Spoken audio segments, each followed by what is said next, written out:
안녕하십니까? 오늘은 11월 22일 성녀 채실리아 동정순교자 기념일입니다.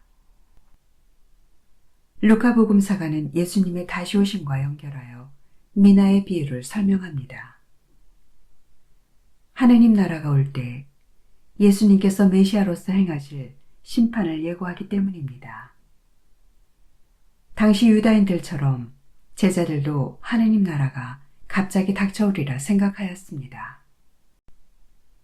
그러나 복음서 저자는 기대나 조급함을 경계하며 예수님께서 다시 오시기 전까지 하느님 나라를 실현하고자 완수하여야 할 사명이 제자들에게 맡겨져 있음을 비유를 들어 이야기합니다. 이 비유에서 왕권을 받아오려고 길을 떠나는 주인은 10명의 종에게 한 미나씩 나누어 줍니다. 유다 화폐단위 미나는 100데나리온이며 한 미나는 당시 일꾼이 100일 동안 일하여야 모을 수 있는 돈입니다. 한편 돌아온 주인은 종들에게 나누어준 미나를 어떻게 관리하였는지 묻습니다. 첫째 종은 10배로, 둘째 종은 5배로 늘렸습니다. 그러자 주인은 작은 일에 충실하였던 종들에게 각각 고을을 맡깁니다.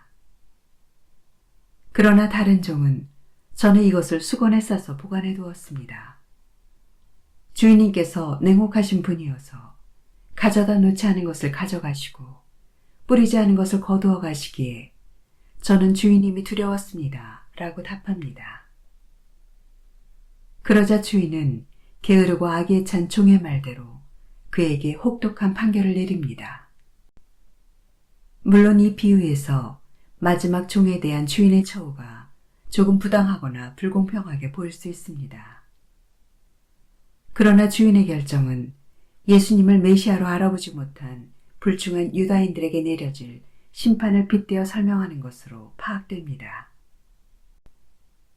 이 비유의 이야기로 우리 그리스도인은 하나님을 냉혹한 심판자로만 여기는 것은 아닌지 돌아봅시다. 오늘 묵상에 관한 첫 번째 말씀은 마카베오기 학원의 말씀입니다. 그 무렵 어떤 7 형제가 어머니와 함께 체포되어 채찍과 가죽끈으로 고초를 당하며 법으로 금지된 돼지고기를 먹으라는 강요를 임금에게서 받은 일이 있었다. 특별히 그 어머니는 오래 기억될 놀라운 사람이었다. 그는 7 아들이 단 하루에 죽어가는 것을 지켜보면서도 주님께 희망을 두고 있었기 때문에 용감하게 견뎌냈다. 그는 조상들의 언어로 아들 하나하나를 격려하였다. 고결한 정신으로 가득 찬 그는 여자다운 생각을 남자다운 용기로 북돋우며 그들에게 말하였다. 너희가 어떻게 내 뱃속에 생기게 되었는지 나는 모른다. 너희에게 목숨과 생명을 준 것은 내가 아니며 너의 몸의 각 부분을 제자리에 붙여준 것도 내가 아니다. 그러므로 사람이 생겨날 때 그를 빚어내시고 만물이 생겨날 때 그것을 마련해내신 온 세상의 창조주께서 자비로이 너희에게 목숨과 생명을 다시 주실 것이다. 너희가 지금 그분의 법을 위하여 너희 자신을 하찮게 여겼기 때문이다. 안티오코스는 자기가 무시당하였다고 생각하며 그 여자의 말투가 자기를 비난하는 것이 아닌가 하고 의심스러워하였다. 막내 아들은 아직 살아있었다. 임금은 그에게 조상들의 관습에서 돌아서기만 하면 부자로 만들어주고 행복하게 해주며 벗으로 삼고 관직까지 주겠다고 하면서 말로 타이를 뿐만 아니라 약속하며 맹세까지 하였다. 그러나 그 젊은이는 전혀 귀를 기울이지 않았다. 그래서 임금은 그 어머니를 가까이 불러 소년에게 충고하여 목숨을 구하게 하라고 강권하였다. 임금이 줄기차게 강권하자 어머니는 아들을 설득해 보겠다고 하였다. 그러나 어머니는 아들에게 몸을 기울이고 그 잔인한 폭군을 비웃으며 조상들의 언어로 이렇게 말하였다.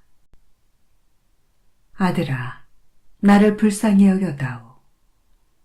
나는 9달 동안 너를 뱃속에 품고 다녔고 너에게 3해 동안 젖을 먹였으며 네가 이 나이에 이르도록 기르고 키우고 보살펴왔다.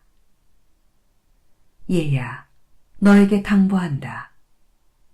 하늘과 땅을 바라보고 그 안에 있는 모든 것을 살펴보아라. 그리고 하느님께서 이미 있는 것에서 그것들을 만들지 않으셨음을 깨달아라. 사람들이 생겨난 것도 마찬가지다. 이 박해자를 두려워하지 말고 형들에게 부끄럽지 않게 죽음을 받아들여라. 그래야 내가 그분의 자비로 내 형들과 함께 너를 다시 맞이하게 될 것이다. 어머니가 말을 마치기도 전에 젊은이가 말하였다. 당신들은 무엇을 기다리는 것이오? 나는 임금의 명령에 복종하지 않겠소. 모세를 통하여 우리 조상들에게 주어진 법에만 순종할 뿐이요. 히브리인들을 거슬러 온갖 불행을 꾸며낸 당신은 결코 하느님 손에서 벗어나지 못할 것이요. 주님의 말씀입니다. 하느님 감사합니다. 루카가 전한 거룩한 복음입니다. 그때에 예수님께서는 비유 하나를 말씀하셨다. 예수님께서 예루살렘으로 가까이 이르신 데다 사람들이 하느님의 나라가 당장 나타나는 줄로 생각하고 있었기 때문이다. 그리하여 예수님께서 이르셨다. 어떤 귀족이 왕권을 받아오려고 먼 고장으로 떠나게 되었다. 그래서 그는 종 10사람을 불러 10미나를 나누어 주며 내가 올 때까지 벌이를 하여라 하고 그들에게 일렀다. 그런데 그 나라 백성은 그를 미워하고 있었으므로 사절을 뒤따라 보내어 저희는 이 사람이 저희 임금이 되는 것을 바라지 않습니다 하고 말하게 하였다. 그러나 그는 왕권을 받고 돌아와 자기가 돈을 준 종들이 벌이를 얼마나 하였는지 알아볼 생각으로 그들을 불러오라고 분부하였다. 첫째 종이 들어와서 주인님의 1미나로 10미나를 벌어들였습니다 하고 말하였다. 그러자 주인이 그에게 일렀다. 잘하였다 착한 종아. 네가 아주 작은 일에 성실하였으니 10고을을 다스리는 권한을 가져라. 그 다음에 둘째 종이 와서 주인님의 1미나로 5미나를 만들었습니다 하고 말하였다. 주인은 그에게도 일렀다. 너도 5고을을 다스려라. 그런데 다른 종은 와서 이렇게 말하였다. 주인님의 1미나가 여기에 있습니다. 저는 이것을 수건에 싸서 보관해 두었습니다. 주인님께서 냉혹하신 분이어서 가져다 놓지 않은 것을 가져가시고 뿌리지 않은 것을 거두어 가시기에 저는 주인님이 두려웠습니다. 그러자 주인이 그에게 말하였다. 이 악한 종아, 나는 내 입에서 나온 말로 너를 심판한다. 내가 냉혹한 사람이어서 가져다 놓지 않은 것을 가져가고 뿌리지 않은 것을 거두어가는 줄로 알고 있었다는 말이냐? 그렇다면 어찌하여 내 돈을 은행에 넣지 않았더냐? 그리하였으면 내가 돌아왔을 때 내 돈에 이자를 붙여 되찾았을 것이다. 그러고 나서 곁에 있는 이들에게 일렀다. 저자에게서 그 1미나를 빼앗아 10미나를 가진 이에게 주어라. 그러자 그들이 주인에게 말하였다.